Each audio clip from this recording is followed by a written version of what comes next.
In today's Leeds news, Bate on Farke, under-21s win, Sinisterra sell on details, and Joe Rodon's future.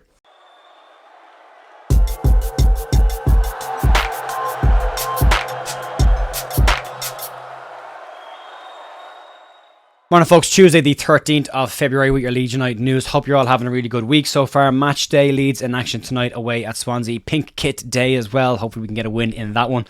A big game for Leeds, a big week for Leeds in terms of trying to increase the gap between them and Ipswich, as well as trying closing the gap on Southampton in second place. Myself and Andrew Dalton, LUFC Stats, did a live stream last night, a match preview. You can check that out. It's available on the channel, and I'll link it at the end of this video as well if you want to see that.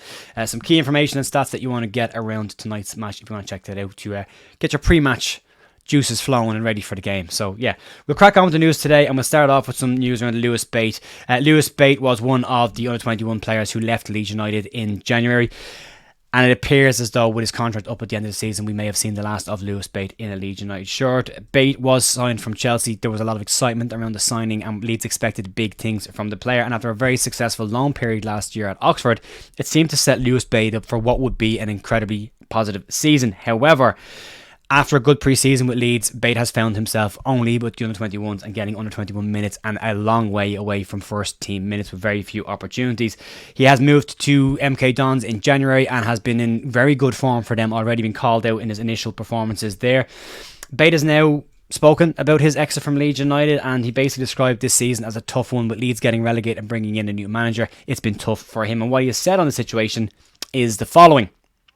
The club went down, they brought in a new manager, and you always wonder whether they will like you or not. As it turns out, he didn't. But that's the game. You move on and you try and play more games. Everyone's journey and career is different. I don't hold a grudge. The opportunities dried up a bit, but if the manager doesn't like you, that's football, and we wish Bate all the best at MK Dons. I've no doubt we'll see Bate move back up through the divisions. He's already started to show at MK Dons the level of player that he can be as well, but different managers, different preferences, and as he says, if it's not working, you move on, and that's the situation with him. So we wish him all the best. We'll keep an eye on him. We'll be including him in long watch till the end of the season. We'll see what happens then with him, but he has been doing very well for them so far, so long may that continue for Lewis and his career. Speaking about the under-21s, they were in action last night and got back to winning ways with a 2-0 win away at Luton. Goals from Sonny Perkins and Charlie Allen were enough to give Leeds United a win in a very good and entertaining game. It was shown on LUTV last night as well, and the highlights are available, and the full game is available as well. A couple of call-outs for this game. Alfie Creswell and Joe Richards were called into the under-21 side from the under-18 side, previously managed by Scott Gardner. Now the manager of the under-21 side, knows them quite well. Two very good under-21 debuts there as well, so well done to them.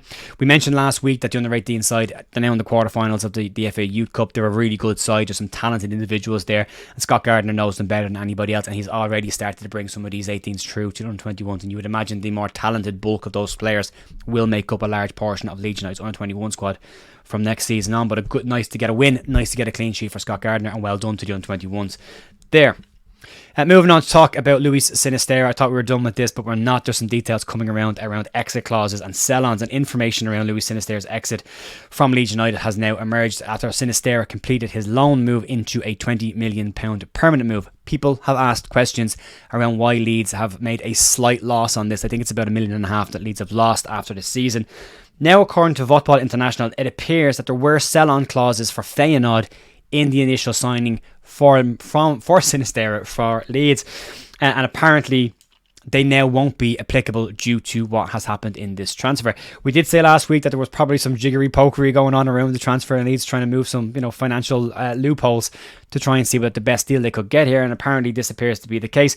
The Dutch side were due to receive a portion of any profit Leeds made from the sale of the player, but as Leeds have actually made a slight loss on the player, those clauses are now no longer applicable. However, what it does go on to say in this report is that Feyenoord will receive a nominal solidarity contribution, and that would be it. It could be a smart move. Leeds could have lost money, a lot more money on this deal. Haven't done it the way they've done it. They may lose £1.5 million or £1 million after a year. They got a season out of them. The solidarity contribution is, as it says, nominal as well, so Leeds might actually have ended up in a better position from an FFP perspective on this one. So some financial jiggery-pokery that might actually work in Leeds' benefit. It's an interesting one. The player himself, as he has gone to Bournemouth, says he's very happy there and looking forward to a long-term future there. As I said to some Bournemouth fans that I know online over the course of last week, relegation will test that theory. Don't get relegated, or that theory will come in. So it's an interesting one, but Leeds looking like they will actually possibly do a slightly better out of this deal than if they had sold them for a slight profit, or even equal to the amount of money that they bought the player for. So that's one to keep an eye on. The final one today, we are flying through this actually. So the last one today is around Joe Rodon and Joe Rodon's future. There's some information that's come out over the last couple of days around this, and Joe Rodon's been on loan at Leeds for the season. It's been really, really good. He's had some really standout performances and has been described as a rock at the back for Leeds United. He's definitely on my list for possible players of the year this year, and I really think he's been excellent for Leeds. The pace that he has at the back as well has allowed Leeds to have those flowing attacks with his pace, able to cover any kind of long balls that go in behind, and he's been brilliant either with Pascal Stroke, with Liam Cooper, or with Ethan Ampadu. All those combinations, he has looked very, very strong in them. 26-year-old doesn't have an option to buy in the contract with Leeds at the moment, and Leeds are said to be very keen on making the loan move for the player a permanent one if they can. Now, reports yesterday suggest that Spurs are willing to let the player move on and will look for a fee of anything between £10 million and £15 million for the player, which was the initial fees that were touted at the start of the season when Leeds approached Spurs to buy the player. Leeds decided not to hit that fee, and instead a loan fee was agreed instead for the player to come in. It's worked out really well for us Leeds so far, but now according to Team Talk, and you know the deal with Team Talk, big chunky piece of salt, smother it over this story and see what we get on with. According to Team Talk, they are now saying that Leeds are not the only interested side in Joe Rodon. They are saying that there are several unnamed top flight clubs interested in Joe Rodon. When you say unnamed and Team Talk, that's when I question the stories. But it would be, the reason I include this is he's been so good for Leeds, it would make sense that at least mid-table to lower mid-table Premier League clubs would have an eye on Joe Rodon because he has been so good in the Championship this season. They claim that Spurs are ready to cash in on Rodon and will be open to other offers for the player should that happen. Rodon's played 31 times for Leeds, and as I said, he's been absolutely excellent. It's claimed that Leeds would need promotion in order to be able to afford the fee for Joe Rodon, and that if they stay in the Championship, it would make any kind of permanent deal a little bit trickier. Leeds would have to sell to buy in order to do that. We know that if Leeds stay in the Championship next season, the parachute payments drop again. Leeds have done a really good job in managing the wage bills of getting a lot of players off the books on loan. Those moves have now started to turn into permanent moves, which is bringing money in from an FFP perspective to Leeds, which is helping. But they would probably need more next season if they did stay in the Championship. Let's hope that that doesn't happen and we can get to a situation where Leeds get promoted and we keep players like Joe Rodon. He has been so good for Leeds. He really does suit Daniel Farke's style of football as well. He doesn't have the future at Spurs. Spurs have gone off and signed some pretty decent centre-backs this season as well. So he would be very far down the pecking order should he go back to Spurs. And as I said, it makes perfect sense. There will be other clubs interested in him. The unnamed nature is the question mark for me, and the fact that it comes from Team Talk. Leeds could try and get this deal done earlier than the end of the season, like Bournemouth have done with Sinisterra. But I think the fact that Leeds would need Premier League football in order to do that. And the player himself might want to play Premier League football, and that there are other clubs interested in him from a Premier League perspective. Again, you would understand that from a player's perspective of one keeping his options open.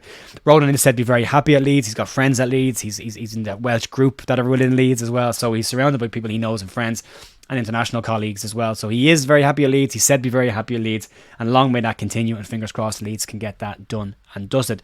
As I said, there was a match preview last night for the Leeds and Swansea game with myself and Stats. You can go check that out if you want. It will be linked down the bottom here somewhere if you can check that out as well. We're heading towards 23,000 subscribers, which is nuts. That came out of nowhere. The last couple of weeks it's just been incredible. So if you're not subscribed to the channel and you want to help us get 23k, you can do so by watching the videos, hitting subscribe and liking. That'll be it for me today, folks. Best of luck for Leeds tonight. Hope fingers crossed for 3 points. I'll be back tomorrow morning with a reaction to that and the news for tomorrow. Have a fantastic rest of your day, and I'll talk to you then. See you.